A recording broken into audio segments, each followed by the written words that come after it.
إنه لقرآن كريم في كتاب مكنون لا يمسه إلا المطهرون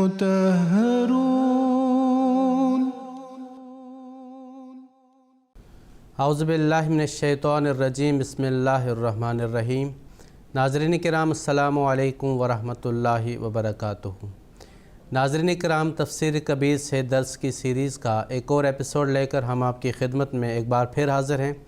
حسب سابق اس پروگرام میں میرے ساتھ شریک ہیں محترم مولانا عطا المجیب لون صاحب۔ محترم مولانا صاحب کا اس پروگرام میں خیر مقدم ہے۔ گزشتہ پروگرام میں حضور حضرت مسلم موعود رضی اللہ تعالیٰ عنہ اس بات کو بیان کر رہے تھے کہ قرآن کریم کس طرح مختلف انبیاء پہ جو اتہامات و الزامات لگائے جاتے ہیں کس طرح ان کو صاف کرتا ہے، ان کو پاک کرتا ہے اور ان کو ان اتہامات سے مبرہ کرتا ہے۔ تو حضرت مسیح علیہ السلام کا تذکرہ حضور فرما رہے ہیں۔ تو حضور فرماتے ہیں حضرت مسیح علیہ السلام کے اپنے متبعین نے بھی ایک شدید الزام ان پر لگایا تھا کہ وہ نعوذ باللہ من ذالک صلیب پر مر گئے تھے، حالانکہ صلیبی موت تورات کے مطابق لعنتی موت ہوتی ہے۔ چنانچہ عہد نامہ جدید میں لکھا ہے کہ مسیح جو ہمارے لیے لعنتی بنا، اس نے ہمیں مول لے کر شریعت کی لعنت سے چھڑایا، کیونکہ لکھا ہے کہ جو کوئی لکڑی پر لٹکایا گیا وہ لعنتی ہے۔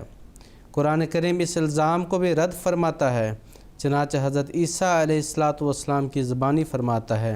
وَالسَّلَامُ عَلَيَّ يَوْمَ وُلِدتُّ وَيَوْمَ أَمُوتُ وَيَوْمَ أُبْعَثُ حَيًّا۔ سورہ مریم کی آیت ہے۔ یعنی جو لوگ مجھ پر یہ الزام لگاتے ہیں کہ گویا میری پیدائش حرام کاری کے نتیجے میں بھی تھی، یعنی جو مجھ پر یہ الزام لگاتے ہیں کہ میری پیدائش حرام کاری کے نتیجے میں تھی، وہ بھی غلط کہتے ہیں، کیونکہ میری پیدائش پر خدا تعالیٰ کی طرف سے سلامتی نازل ہوئی تھی۔ اور جو لوگ کہیں گے کہ میں صلیب پر لٹکایا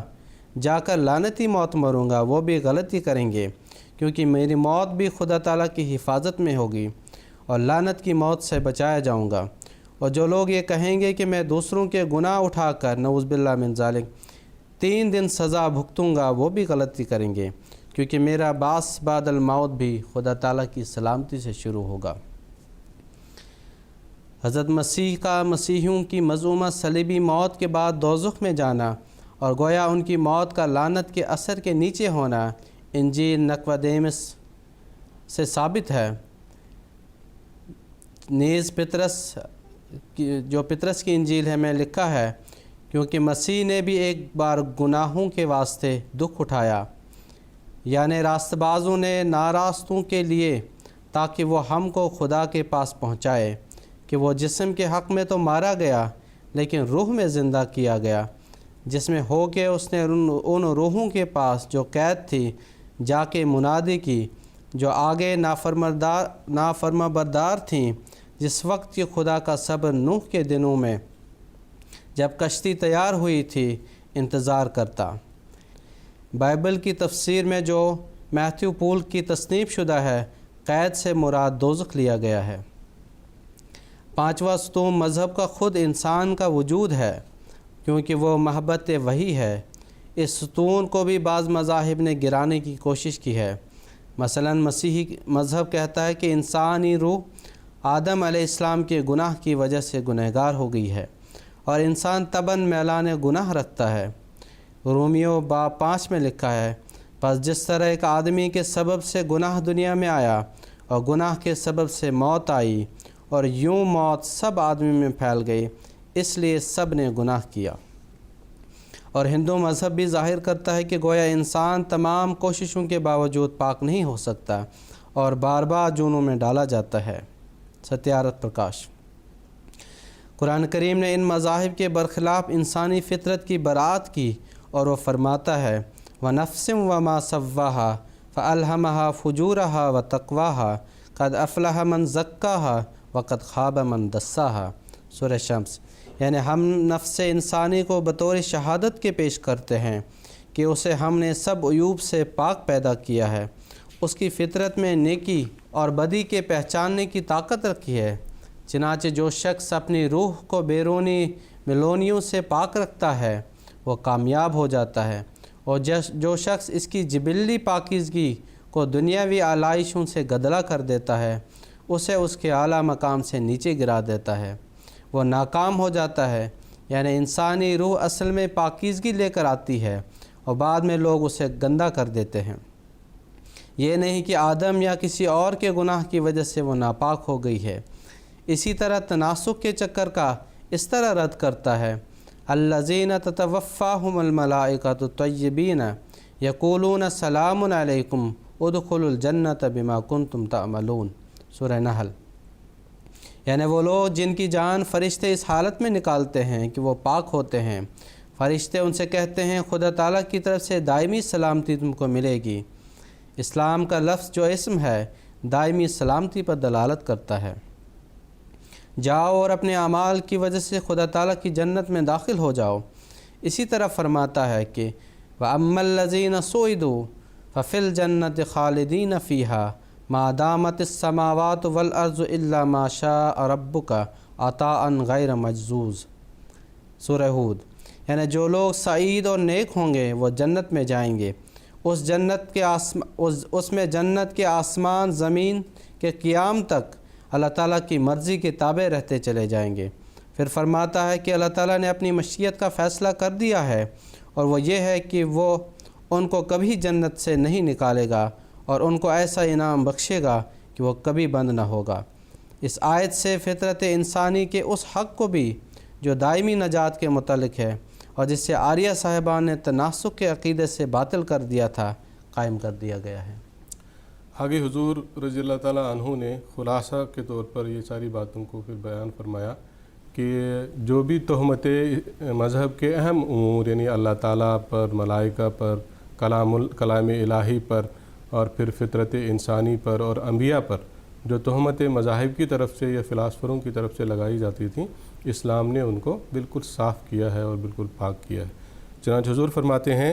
خلاصہ یہ کہ تمام اہم امور جو مذہب سے تعلق رکھتے ہیں ان کے متعلق جو تہمتیں مختلف مذاہب کے پیروؤں یا فلاسفروں نے لگائی تھیں، اسلام نے ان کو دور کیا ہے اور ہر ایک تہمت سے خدا تعالیٰ کو، ملائکہ کو، کلام الہی کو، انبیاء کو اور فطرت انسانی کو بری کیا ہے۔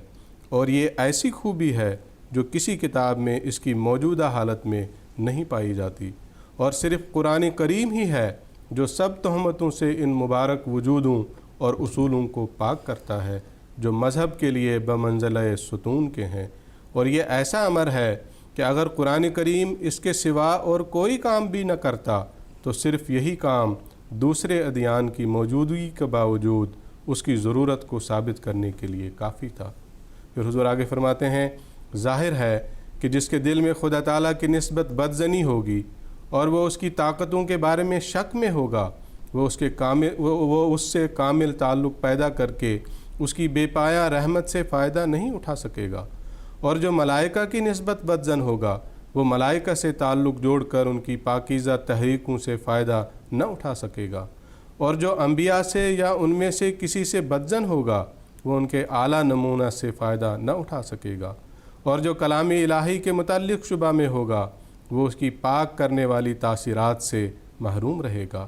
اور جو انسانی فطرت سے بدظن ہوگا وہ اپنے نفس کو پاک کرنے کی جد و جہد اس عزم اور ارادہ سے محروم رہے گا جو پاکیزگی کے حصول کے لیے ضروری ہے۔ بس لا ریب فیہ کے مطابق تعلیم دے کر قرآن کریم نے انسان کو نیکی کے سرچشموں سے فائدہ اٹھانے، نیک نمونوں کو خضر راہ بنانے اور نہ ٹوٹنے والی امید کو اپنے دل میں جگہ دینے کی ایک ایسی راہ کھول دی ہے جو اس کی نجات کی ضامن اور اس کی کامیابی کی کفیل ہو جاتی ہے۔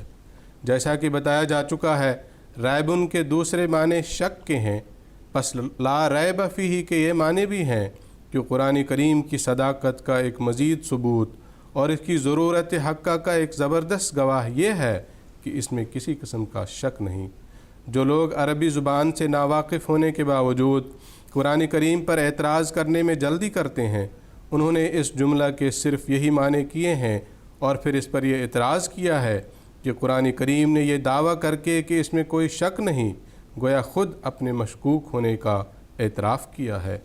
کیونکہ جب دل میں چور نہ ہو تو انسان کو یہ خیال ہی نہیں ہو سکتا کہ لوگ مجھ پر جھوٹا ہونے کا الزام لگائیں گے۔ اس اعتراض کا جواب یہ ہے، جو یہ اعتراض کھڑا کیا گیا ہے، بعض مستشرقین بھی یہ اعتراض اٹھاتے ہیں، اس کا جواب دیتے ہوئے حضور رضی اللہ تعالیٰ عنہ فرماتے ہیں، اس اعتراض کا جواب یہ ہے کہ اس نادان معترض کو یہ بھی معلوم نہیں کہ سورہ بقرہ رسول کریم صلی اللہ علیہ وسلم کی ابتدائی وحی نہیں ہے کہ یہ سمجھا جائے کہ اپنے دل کے خدشہ کی وجہ سے شک کی نفی کی گئی ہے، بلکہ یہ صورت تو مدینہ منورہ میں نازل ہوئی ہے، جبکہ قرآن کریم کو نازل ہوتے ہوتے 13 سال سے زائد گزر چکے تھے، اور اس عرصہ میں کفار ہزاروں شبہات قرآن کریم کے بارے میں پیش کر چکے تھے۔ پس اس قدر عرصہ تک دشمنوں کے اعتراضات لینے کے بعد بھی اگر قرآن کریم کا حق نہیں کہ وہ یہ کہے کہ اس میں کوئی شک کی بات نہیں، تو اس کے یہ معنی ہوں گے کہ جو سچا ہو اسے کبھی یہ نہیں کہنا چاہیے کہ وہ سچا ہے، ورنہ اس کی سچائی میں شک پڑ جائے گا۔ یہ دعویٰ بالبداہت باطل ہے، اور کبھی کسی عقل مند نے اسے قبول نہیں کیا، نہ کبھی کسی صادق نے اس پر عمل کیا ہے، اور یہ نقطہ صرف رومن قرآن کے مصنف کے ہی ذہن میں آیا ہے، اور ریون ویری ہی ایک ایسے شخص ہیں جن کو اس خلاف عقل دعویٰ کی تصدیق کی توفیق ملی ہے۔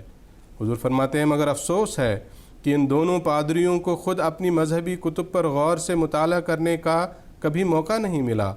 اگر وہ اپنی مذہبی کتب کا غور سے مطالعہ کرتے تو انہیں معلوم ہوتا کہ وہ یہ اعتراض قرآن کریم کی صداقت کے خلاف نہیں کر رہے، بلکہ خود اپنی کتب کے خلاف کر رہے ہیں۔ چنانچہ مندرجہ ذیل حوالے، جو بہت سے حوالوں میں سے چند ہیں، ثابت کرتے ہیں کہ بالکل اس قسم کے محاورات بائبل میں بھی استعمال ہوئے ہیں۔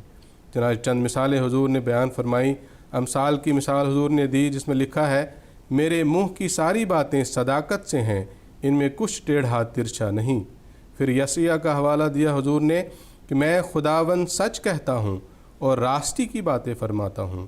پھر تمتاؤس کا حوالہ دیا حضور نے کہ یہ بات سچ اور کمال قبولیت کے لائق ہے۔ پھر ایک اور حوالہ دیا حضور نے، یہ بات سچ ہے، اور ایک اور حوالہ یوں بیان کیا کہ یہ باتیں سچ اور برحق ہیں۔ پھر ان حوالوں کے تعلق سے حضور فرماتے ہیں، ان حوالہ جات سے ظاہر ہے کہ اپنی سچائی پر زور دینے کے لیے عہد نامہ قدیم اور جدید دونوں نے بالکل قرآن کریم کے مشابہ الفاظ استعمال کیے ہیں۔ اور اگر اس قسم کے محاوروں کے استعمال سے یہ ثابت ہوتا ہے کہ قائل یعنی کہنے والا اپنی سچائی کی نسبت شبہ رکھتا ہے، تو یہ شبہ بہت زیادہ مصنفین عہد نامہ قدیم اور جدید کے دل میں پایا جاتا تھا، مگر حق یہ ہے کہ یہ اعتراض نہ بائبل پر پڑتا ہے نہ قرآن کریم پر، کیونکہ جب شبہات پیش کیے جائیں تو اپنے دعویٰ کی سچائی پر زور دینے کے لیے ایسے کلمات کا استعمال شک پر نہیں بلکہ یقین پر دلالت کرتا ہے، اور قرآن کریم میں یہ الفاظ ابتدائی صورتوں میں استعمال نہیں کیے گئے بلکہ ایک لمبے عرصہ کی مخالفت کے بعد استعمال کیے گئے۔ اوپر کا جواب امر واقعہ کے لحاظ سے ہے، ورنہ میرے نزدیک اس کتاب میں جو عالم الغیب خدا کی طرف سے نازل ہوئی ہو، اگر شروع میں بھی ایسے کلمات پائے جائیں تو کسی شک پر دلالت نہیں کرتے، کیونکہ گو بندہ نہیں جانتا کہ اس کے دعویٰ لوگ کس نگاہ سے دیکھیں گے، مگر خدا تعالیٰ تو جانتا ہے کہ اس کے نازل کردہ کلام سے لوگ کس طرح پیش آئیں گے، اور وہ اپنے علم کی بنا پر ایسے کلمات شروع میں ہی استعمال کر سکتا ہے، اور اس کا ایسا کرنا اس کے متشکک ہونے کا ثبوت نہ ہوگا بلکہ اس کے عالم الغیب ہونے کا ثابت ہوگا۔ اوپر کے جوابات اس امر کو تسلیم کر کے دیے گئے ہیں کہ لا ریب فیہ کا فقرہ محض صداقت قرآن کریم کی تاکید کے لیے استعمال ہوا ہے، مگر میرے نزدیک ریبون کے معنی اگر صرف شک کے بھی کیے جائیں تو اس صورت میں بھی یہ صرف صداقت کی تاکید کے طور پر استعمال نہیں ہوا بلکہ اپنے اندر مزید صداقتیں رکھتا ہے جو قرآن کریم کے سچے ہونے کے دلائل پر مشتمل ہے۔ چنانچہ اس میں کوئی شک نہیں کہ ایک معنی تو یہ ہیں کہ یہ کلام ضرور سچا ہے، اور دوسرے معنی اس کے یہ بھی ہیں کہ اس میں کوئی شک کی بات نہیں۔ میں حل لغات کے موقع پر ثابت کر چکا ہوں کہ رائبن اس شک کو نہیں کہتے جو تحقیق کے راستہ میں ممد ہو۔ اور جس پر علمی ترقی کا مدار ہے، بلکہ رائبون اس شک کو کہتے ہیں جو بلا وجہ و بدظنی پر مبنی ہو، اور ان معنوں کی روح سے اس میں کوئی رائب نہیں کہ یہ معنی ہیں کہ قرآن کریم میں کوئی ایسی بات نہیں جو بدظنی اور صداقت کے انکار پر مشتمل ہو، یعنی اس میں جس قدر امور ہیں وہ تحقیقی ہیں، ظنی نہیں۔ اور یہ امر ظاہر ہے کہ قرآن کریم کا یہ دعویٰ کہ اس میں جس قدر امور ہیں تحقیقی ہے، ظنی نہیں، کوئی معمولی دعویٰ نہیں، بلکہ اگر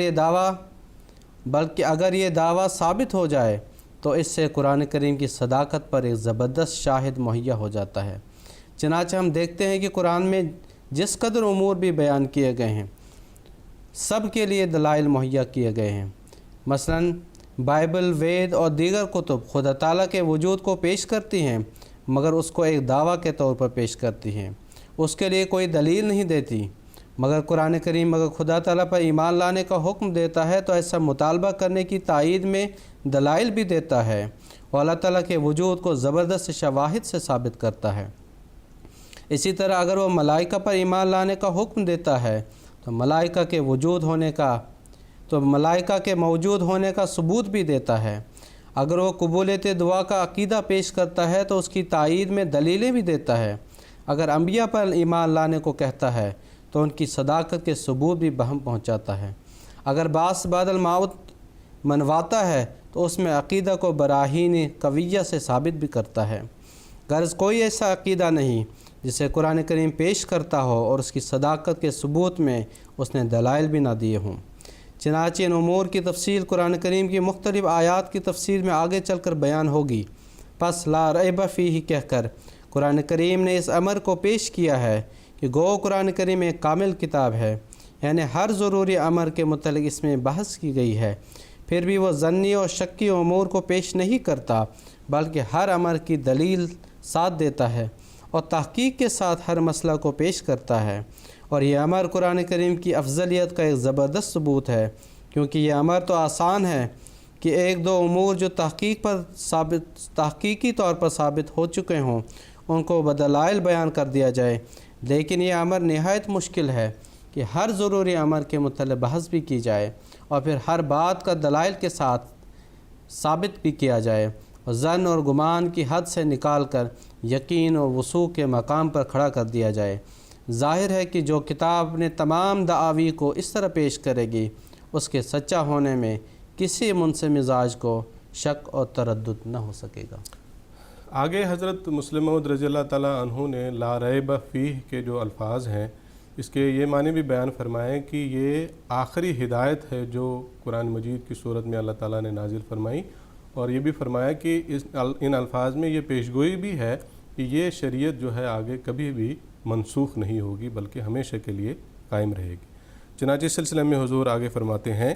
لا ریب فیہ کے ایک معنی یہ بھی ہے کہ قرآن کریم کے محفوظ ہونے میں کوئی شک نہیں، اور ذالک الکتابوں کے بعد یہ الفاظ اس مضمون پر دلالت کرتے ہیں کہ اس کتاب کے بعد کوئی اور کتاب نازل نہ ہوگی اور یہ دنیا کے لیے آخری ہدایت نامہ ہے،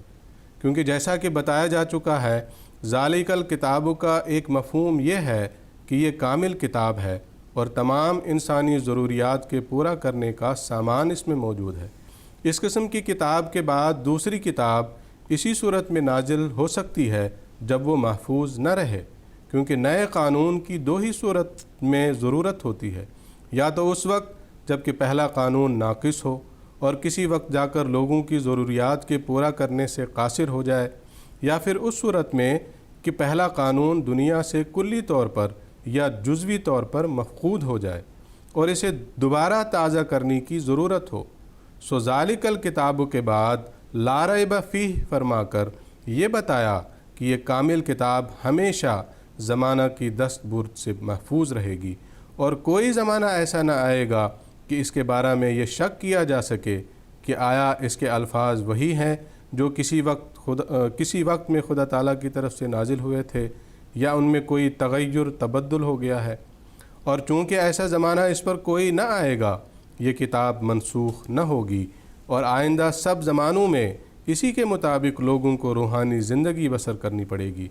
یہ مفہوم بھی قرآن کریم کی ایک زبردست خوبی پر دلالت کرتا ہے اور آج بھی جبکہ قرآن کریم کے نزول پر 1300 سال سے زائد عرصہ گزر چکا ہے، دوست تو الگ رہے، دشمن بھی اس کے محفوظ ہونے کی شہادت دیتے ہیں، اور قرآن کریم اندرونی اور بیرونی شواہد بھی ایسے رکھتا ہے جو اس کے محفوظ ہونے پر گواہ ہیں۔ چنانچہ سر ولیم میور جیسا شخص بھی اس کے بارے میں گواہی دیتا ہے کہ there is otherwise every security internal and external that we possess that text which Muhammad himself gave forth and used، یعنی ہمارے پاس ہر ایک قسم کی ضمانت موجود ہے، اندرونی شہادت کی بھی اور بیرونی کی بھی، کہ یہ کتاب جو ہمارے پاس ہے وہی ہے جو خود محمد صلی اللہ علیہ وسلم نے دنیا کے سامنے پیش کی تھی اور اس نے استعمال کیا تھا۔ لائف آف محمد۔ قرآن کریم کی یہ فضیلت ایسی ہے جو دوسری کتب کے مقابلہ پر اس کی ضرورت کو روز روشن کی طرح ثابت کر دیتی ہے، کیونکہ جس کلام کے محفوظ ہونے میں شک پڑ جائے اس پر عمل کرنے کے لیے انشراح صدر پیدا نہیں ہوتا، اور مذہب کے لیے کامل انشراح کا ہونا ضروری ہے۔ بے شک قرآن کریم کے وقت میں عہد نامہ قدیم موجود تھا، عہد نامہ جدید موجود تھا، وید موجود تھے، تند اور اس کی شرح اوسطا موجود تھی، مگر ان میں سے ایک کتاب بھی تو نہ تھی جو اس طرح محفوظ ہو جس طرح کی وہ نازل ہوئی تھی۔ تند اوسطا کے متعلق تو خود پارسی بھی مقر ہیں، یعنی اقرار کرتے ہیں کہ اس کے بہت سے حصے ضائع ہو چکے ہیں، اور موجودہ تند ایسی نامکمل صورت میں ہے کہ اس کے غیر محفوظ ہونے میں کوئی شک ہی نہیں ہو سکتا۔ چنانچہ encyclopedia of religion and ethics میں لکھا ہے کہ شاہ استاسپ نے جو زرتشت مذہب کا سرپرست تھا، اوسطا کے 2 نسخے سنہری حروف میں لکھوا کر استخرا اور سمرقند میں رکھوائے ہوئے تھے، لیکن 330 قبل مسیح سکندر کے حملہ کے دوران میں وہ دونوں نسخے تباہ کر دیے گئے، اور اسکندر اعظم کی طاقت و تاراج نے زرتشتی مذہب کی طاقت کو توڑ دیا، اور ان 5 صدیوں میں اس کے بعد ان 5 صدیوں کے بعد جو اس کے بعد آئیں،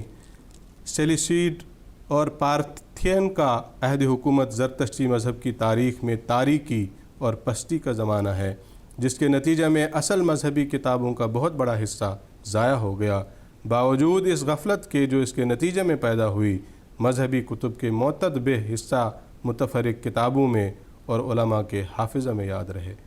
وید بھی غیر محفوظ ہیں، حضور فرماتے ہیں وید بھی غیر محفوظ ہیں، ان کے مختلف نسخے آپس میں اس قدر اختلاف رکھتے ہیں کہ ان کے متغیر ہونے کی ایک کھلی دلیل ہیں، حتیٰ کہ منتروں کے منتر بعض نسخوں میں موجود ہیں اور بعض میں نہیں، اور بعض میں عبارت کسی طرح ہے اور بعض میں کسی طرح ہے۔ چنانچہ زمانہ قدیم کے ہندو علماء میں سے ایک عالم نے آج سے کئی صدیاں قبل وید کے محرف ہونے کے متعلق ان الفاظ میں گواہی دی کہ وید بیاس نے تو دوپر یگ میں 4 ویدوں کا ذکر کیا ہے، لیکن رشیوں کی اولاد نے علم کی خامی کی وجہ سے ویدوں کو ایک دوسرے سے مختلف بنا دیا، کہیں منتروں کے ساتھ برہمن بھاگ تفسیری حصہ شامل کر دیا، اور کہیں اعراب اور الفاظ کے فرق سے رگ، یجر اور سام وید کو کئی طرح کا بنا دیا۔ بعض جگہ ازراہ تشریح و عام خیالات کے ذریعہ نیز کلپ سوتروں کو ایشوری کلام میں شامل کر کے انہیں مختلف شکلوں میں تبدیل کیا گیا ہے۔ آگے حضور فرماتے ہیں ویدوں کے غیر محفوظ ہونے کے متعلق جو کچھ اوپر لکھا گیا ہے اس کی تائید زمانہ حال کے ہندو اور آریہ سماجی پنڈت بھی کرتے ہیں، جس سے وید کی موجودہ حالت کا پتہ لگتا ہے۔ چنانچہ پنڈت جے دیو شرما اپنے سام وید بھاش یعنی اس کی تفسیر کے صفحہ نمبر 295 میں لکھتے ہیں کہ سام وید کے کئی نسخوں میں آرنیک کانڈ یعنی باب نہیں ہے۔ اسی طرح پنڈت تلسی رام سوامی اپنے سام وید بھاش میں لکھتے ہیں کہ سام وید کا جو نسخہ پنڈت ستیہ بھرت سام شرمی نے چائے کیا ہے اس میں مہانامنی سوکت نہیں ہے، حالانکہ یہ آرنیک کانڈ اور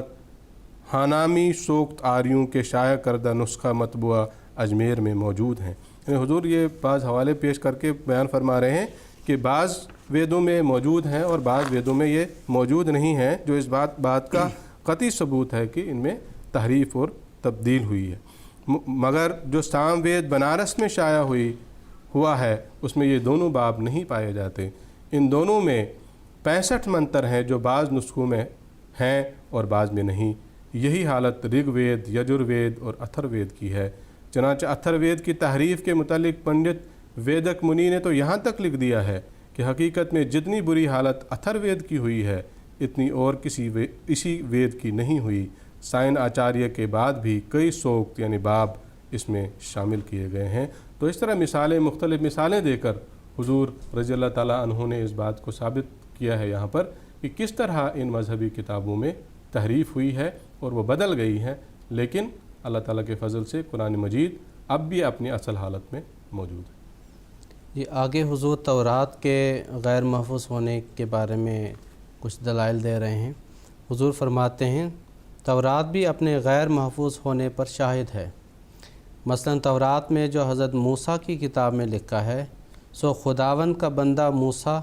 خداوند کے حکم کے موافق مواب کی سرزمین میں مر گیا اور اس نے اسے مواب کی ایک دوسری وادی میں بیت فگور کے مقابل گاڑا، پر آج کے دن تک کوئی اس کی قبر کو نہیں جانتا، استثناء۔ پھر آگے لکھا ہے اب تک بنی اسرائیل میں موسیٰ کی مانند کوئی نبی نہیں اٹھا جس سے خداوند آمنے سامنے آشنائی کرتا۔ حضور فرماتے ہیں اب ہر شخص سمجھ سکتا ہے کہ موسیٰ پر یہ کلام نازل نہیں ہو سکتا تھا کہ پھر موسیٰ مر گیا اور اب تک اس جیسا شخص کوئی پیدا نہیں ہوا۔ ضرور ہے کہ یہ فقرہ تورات میں موسیٰ کی وفات کے لمبے عرصہ بعد بڑھایا گیا ہو۔ واضح الحاقی عبارتوں کے علاوہ بائبل میں ایسے اختلافات بھی پائے جاتے ہیں جن کی موجودگی میں کسی صورت میں بھی یہ نہیں کہا جا سکتا کہ یہ کتاب اس شکل میں موجود ہے جس شکل میں حضرت موسیٰ علیہ السلام پر نازل ہوئی، کیونکہ خدا تعالیٰ کے کلام میں اختلاف نہیں ہو سکتا۔ مثال کے طور پر چند اختلافات ذیل میں درج کیے جاتے ہیں۔ حضور لکھتے ہیں پیدائش باب میں لکھا ہے کہ اللہ تعالیٰ نے پہلے حشرات الارض و جنگلی جانور پیدا کیے اور اس کے بعد انسان کو پیدا کیا، لیکن پیدائش کے دوسرے باب میں لکھا ہے کہ آدم کی پیدائش کے بعد جانور اور آسمان کے پرندوں کو بنایا گیا، آیت 19۔ اسی طرح حضرت نوح علیہ السلام کے متعلق پیدائش باب 7 میں لکھا ہے خدا تعالیٰ نے حضرت نوح علیہ السلام کو کہا سب پاک جانوروں میں سے 7 نر اور اس کے مادے اپنی کشتی میں رکھ لے، اور نوح نے ایسا ہی کیا۔ لیکن اسی باب کی 8 اور 9 آیت میں لکھا ہے کہ پاک چارپائیوں میں سے 2 نر اور مادے نوح کی کشتی میں داخل ہوئے، جیسے کہ خدا نے فرمایا تھا۔ گویا ایک ہی جگہ پر 2-3 آیتوں کے فرق پر اس قدر اختلاف پیدا ہو گیا۔ 2-3 آیتوں پہلے تو کہا گیا تھا کہ خدا تعالیٰ نے 7 جانوروں کو رکھنے کا حکم دیا تھا اور نوح نے 7 جانور ہی رکھے، لیکن 2-3 آیتوں بعد یہ کہا گیا کہ خدا نے 2 جانور رکھنے کا حکم دیا تھا اور نوح علیہ السلام نے 2 جانور ہی رکھے۔ اس قسم کے 20 اختلافات تورات میں پائے جاتے ہیں، جس سے صاف طور پر معلوم ہوتا ہے کہ یہ کتاب اس شکل میں موجود نہیں جس شکل میں کہ موسیٰ علیہ السلام پر نازل ہوئی تھی، اور نہ ایسے صریح اختلافات پائے نہ جاتے۔ اناجیل کی بھی یہی حالت ہے۔ اول تو اس امر کا کوئی ثبوت ہی نہیں ہے کہ کون سی انجیل الہامی ہے اور کون سی اناجیل نہیں۔ اس میں سے بلا کسی دلیل کے محض قرعہ ڈال کر 4 انجیلوں کا انتخاب کر لیا گیا ہے اور یہ فیصلہ کر دیا گیا ہے کہ یہ زیادہ معتبر ہیں۔ پھر جو 4 انجیلیں منتخب کر کے بنیادی کتب قرار دی گئی ہیں، ان میں بھی مسیح کا کلام بہت تھوڑا ہے اور خدا تعالیٰ کا کلام تو اس میں کوئی ہے ہی نہیں۔ ہاں، مسیح کی زبانی چند فقرات خدا تعالیٰ کی طرف منسوب ملتے ہیں، بس حقیقتاً خدا تعالیٰ کا الہام خواہ اس کے الفاظ میں ہوں یا مسیح کے الفاظ میں اناجیل میں بہت کم ہے۔ ہاں، تاریخی واقعات پر یہ کتاب مشتمل ہے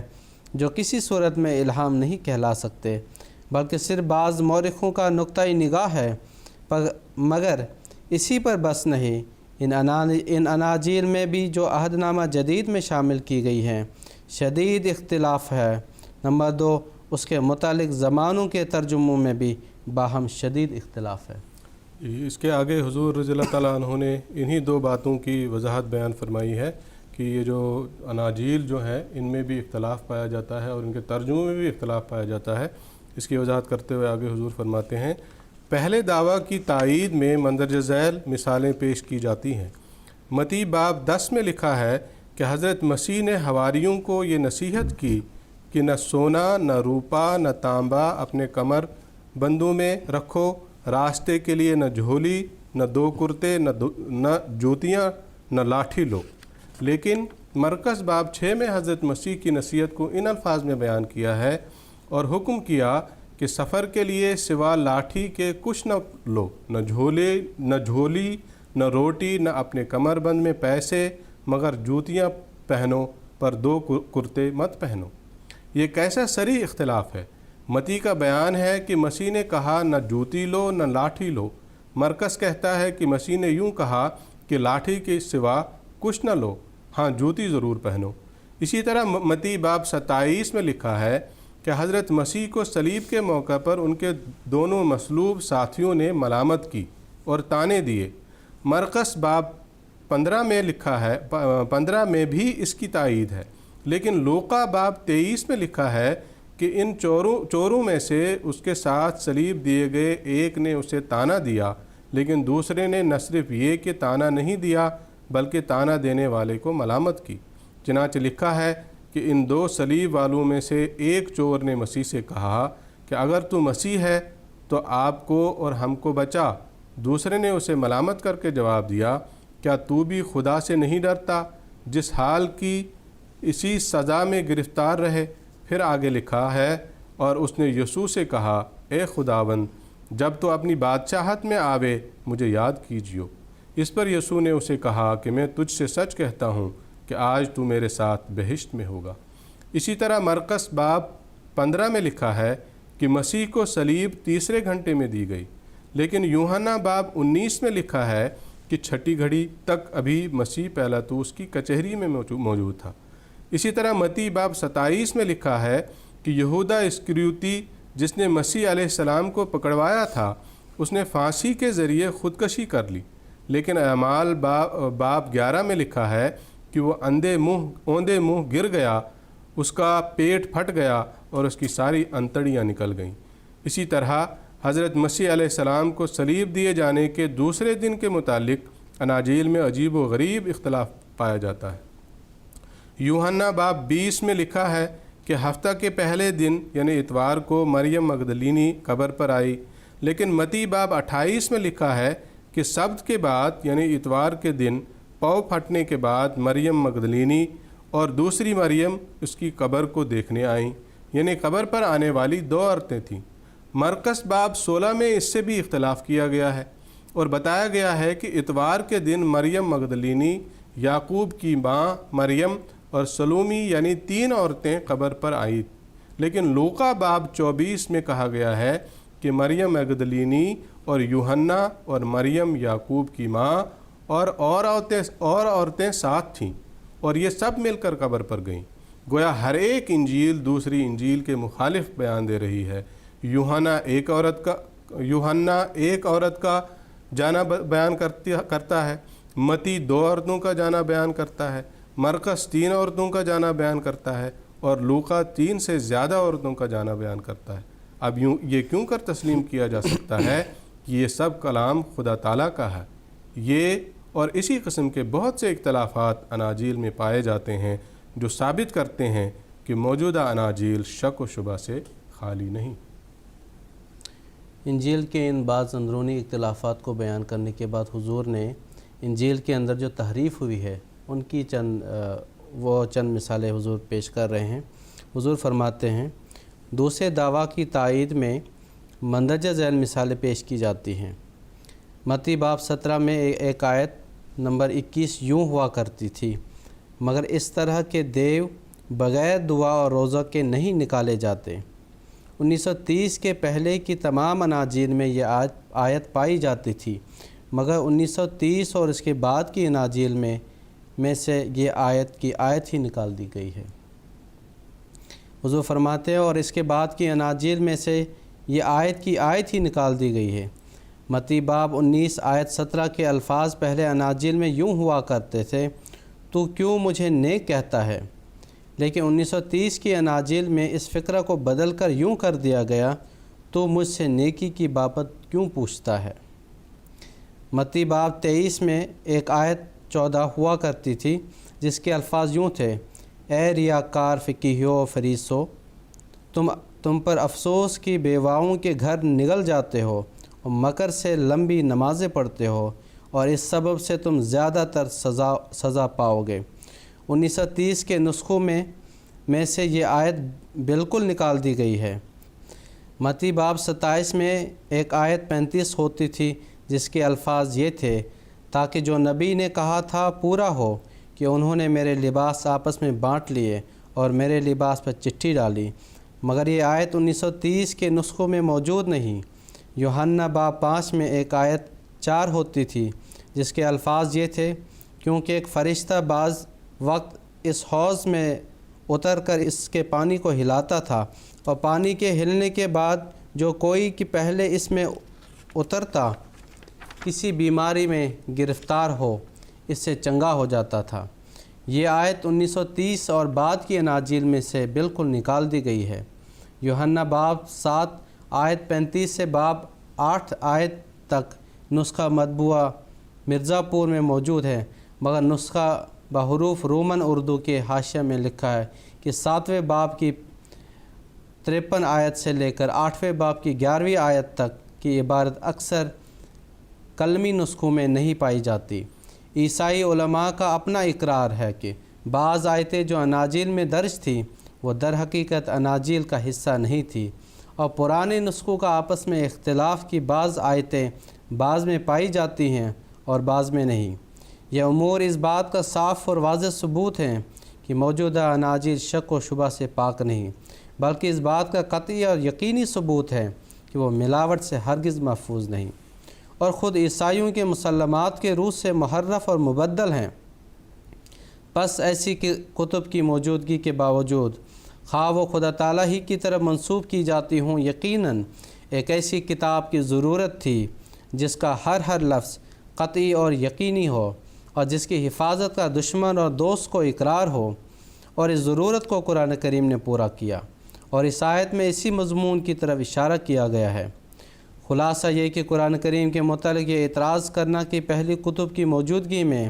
اس کی کیا ضرورت ہے، ایک بے معنی اعتراض تھا، کیونکہ محرف مبدل کتب خود ایک محفوظ کتاب کا مطالبہ کرتی تھی جس پر لوگ اس یقین سے عمل کر سکیں کہ اس کا ایک ایک لفظ خدا تعالیٰ کی طرف سے ہے۔ بس قرآن کریم نے اپنی ضرورت کی تائید میں اپنے کامل ہونے کی دلیل کے ساتھ یہ دلیل بھی پیش کی ہے کہ ایمان کے لیے اس کتاب پر کامل یقین ضروری ہے جس پر عمل کرنے کا حکم دیا جائے، اور قرآن کریم سے پہلے کی سب کتب اپنی موجودہ شکل میں مجروح اور مشکوک ہو چکی ہیں۔ بس ایک ایسی کتاب کی ضرورت پیدا ہو چکی ہے جس کے لفظ کے خدا تعالیٰ کی طرف سے ہونے میں شک نہ ہو۔ بس اس ضرورت کو پورا کرنے کے لیے قرآن کریم کو اللہ تعالیٰ نے نازل کیا تاکہ جو لوگ اس پر عمل کریں، اس یقین کے ساتھ عمل کریں یہ تمام کا تمام محفوظ، اور ہر لفظ اس کا اسی طرح ہے جس طرح خدا تعالیٰ نے نازل کیا ہے۔ یہ ایک ایسی دلیل ہے جس کے بعد کوئی شخص قرآن کریم کی ضرورت کا انکار نہیں کر سکتا، اور جس کے بعد پہلی کتب کا موجود ہونا اس کی ضرورت کو باطل نہیں کر سکتا۔ علاوہ ازیں ان الفاظ میں یہ پیشگوئی بھی کر دی گئی کہ یہ کتاب ہمیشہ محفوظ رہے گی اور کبھی بھی انسانی دست و بت کا شکار نہیں ہوگی۔ نمبر 3، ریبن کے ایک معنی ہلاکت اور تباہی کے بھی ہیں۔ ان معنوں کی روح سے لا ریبہ فیہ کہ یہ معنی ہوں گے کہ یہ کتاب نہ صرف سب خوبیوں کی جامع ہیں بلکہ سب نقائص سے پاک ہے، کیونکہ بعض دفعہ ایک نسخہ کسی خاص مرض کے لیے مفید تو ہوتا ہے لیکن اس فائدہ کے ساتھ بعض اور نقصان بھی پہنچا دیتا ہے۔ بس ان الفاظ میں یہ بتایا گیا ہے کہ جو ضرورت بھی انسان کو مذہب کے بارے میں پیدا ہو، قرآن کریم اس کو پورا کرتا ہے، اور ساتھ ہی اس میں یہ خوبی بھی ہے کہ اس پر عمل کرنے سے کسی اور جہت سے انسان کی روحانیت کو نقصان بھی نہیں پہنچتا۔ چنانچہ اس بارے میں اللہ تعالیٰ سورہ طٰہٰ میں فرماتا ہے: ما انزلنا علیک القرآن لتشقی، یعنی اس قرآن کریم میں کوئی ایسی بات نہیں جس سے انسان دین یا دنیا میں نقصان اٹھائے، بلکہ اس کے لیے یہ مفید ہے اور بے ضرر بھی ہے۔ اس بارے میں بھی آئندہ تفسیر میں کچھ اور مثالیں پیش کی جائیں گی، حضور فرما رہے ہیں، جن سے معلوم ہوگا کہ قرآن کریم میں کوئی ایسی بات نہیں جس سے انسان کی روحانیت یا اخلاق کو نقصان پہنچتا ہو، بلکہ وہ خالص خیر ہی خیر ہے، اور یہ امر بھی اسے دوسری کتب پر ایک زبردست فوقیت عطا کرتا ہے۔ آگے حضور رضی اللہ تعالیٰ عنہ نے رائبن کے ایک معنی حاجتن کے بیان فرمائے ہیں، اور اس کی روشنی میں فرمایا کہ اس لحاظ سے اس کے یہ معنی بنتے ہیں کہ کوئی بھی دینی ضرورت کی چیز نہیں جو قرآن مجید میں بیان نہیں ہوئی ہے، بلکہ تمام ضروری چیزیں جو ہیں دینی امور کے تعلق سے وہ قرآن کریم میں بیان ہو چکی۔ چنانچہ حضور فرماتے ہیں اس سلسلے میں چوتھے معنی بیان کرتے ہوئے رائبن کے کہ چوتھے معنی رائبن کے حاجتن کے بتائے گئے تھے۔ ان معنوں کے روح سے لا ریب فیہ کے معنی یہ ہوں گے کہ اس کتاب میں کوئی دینی امر بیان کرنے سے رہ نہیں گیا، بلکہ سب ضروری امور اس میں بیان کر دیے گئے ہیں۔ چنانچہ یہ فضیلت بھی قرآن کریم میں پائی جاتی ہے، اور وہ ایک ایسی جامع کتاب ہے کہ کوئی انسانی ضرورت ایسی نہیں جس کے متعلق اس میں شافی تعلیم موجود نہیں، کوئی اعتقادی اور کوئی عملی اور کوئی اخلاقی اور کوئی اقتصادی اور کوئی مدنی امر نہیں جس کے بارے میں قرآن کریم میں بحث نہ کی گئی ہو اور اس کے متعلق تفصیلی ہدایت نہ دی گئی ہو،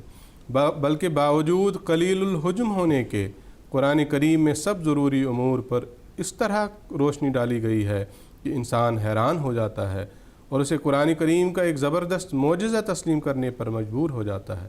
اور اسے قرآن کریم کا ایک زبردست معجزہ تسلیم کرنے پر مجبور ہو جاتا ہے۔ اس خوبی کی طرف شروع سے اس کے دشمنوں کی نگاہ بھی پڑتی چلی آئی ہے۔ چنانچہ احادیث میں آتا ہے کہ قال رجل من الیہود لعمر بن الخطاب یا امیر المومنین لو علینا انزلت هذه الآیۃ الیوم اکملت لکم دینکم واتممت علیکم نعمتی ورضیت لکم الاسلام دینا لاتخذناہ ذلک اليوم عیدا فقال عمر انی لعالم ای یوم انزلت هذه الآیہ انزلت یوم عرفۃ فی یوم الجمعہ۔ ترمذی کی یہ روایت ہے کہ ایک یہودی حضرت عمر رضی اللہ عنہ کو ملا اور کہنے لگا کہ اگر ہم پر آیت الیوم اکملت لکم دینکم اترتی جس میں یہ بتایا گیا ہے کہ قرآن مجید میں کوئی دینی امر بیان کرنے سے رہ نہیں گیا بلکہ سب ضروری امور اس میں بیان کر دیے گئے ہیں اور قرآن مجید کامل کتاب ہے، تو ہم اس دن کو جس دن وہ آیت اترتی عید کا دن مقرر کرتے اور خوشی مناتے کہ ہماری شریعت کامل شریعت ہے۔